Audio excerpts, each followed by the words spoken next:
स्वागत, बहुत बहुत अभिनंदन। गुलाबी नगरी जयपुर की इस पावन धरती पर आप सभी का हार्दिक स्वागत है, अभिनंदन है। राजस्थान की यह धरती सदियों से ज्ञान, कला और संस्कृति की संभाग रही है और ये वो मिट्टी है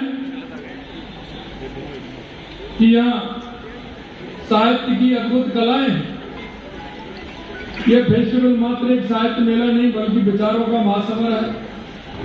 ये दुनिया भर के विद्वान एक मंच पर आकर मिलते हैं। आज जब मैं इस मंच पर खड़ा हूं तो मुझे अपार गर्व है और महसूस भी हो रहा है कि जयपुर एक बार फिर से साहित्य और समागम की मेजबानी कर रहा है।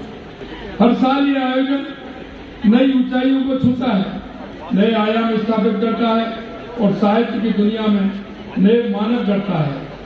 साहित्य के बारे में हमारे पूर्वजों ने कहा है कि साहित्य संगीत और कला से विहीन मनुष्य पशु के समान होता है, क्योंकि मनुष्य के अंदर जो वृत्ति होती है वो किसी न किसी उससे जुड़ा हुआ होता है और वो जुड़ा हुआ होता है तो उसके मन के भाव भी खुले हुए होते हैं।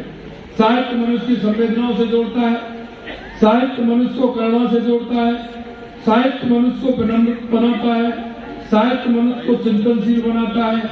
इसलिए आप ध्यान से देखिए तो हमारे पूर्वजों ने ज्ञान, विज्ञान, अनुसंधान, जन कल्याण के ग्रंथ, श्लोक लिखे हैं। प्रधानमंत्री जी का यह कथन उनके गहन साहित्यिक प्रेम को दर्शाता है। किताब केवल पढ़ी नहीं जाती बल्कि जीवन को समझने का एक नया दृष्टिकोण देती है। साथियों, राजस्थान केवल किलों और महलों की भूमि नहीं, यह साहित्य, संगीत और कला की एक पुण्य भूमि है। यह सदियों से रचनात्मकता का दीपक जलता आया है। आमेर के किले से लेकर हवा महल तक हर पत्थर की कहानी अलग है। और राजस्थान ये वीर भूमि है, ये शक्ति की भूमि है, ये भक्ति की भूमि है, ये महाराणा प्रताप की भूमि है, महाराजा सूरजमल की भूमि है, ये त्याग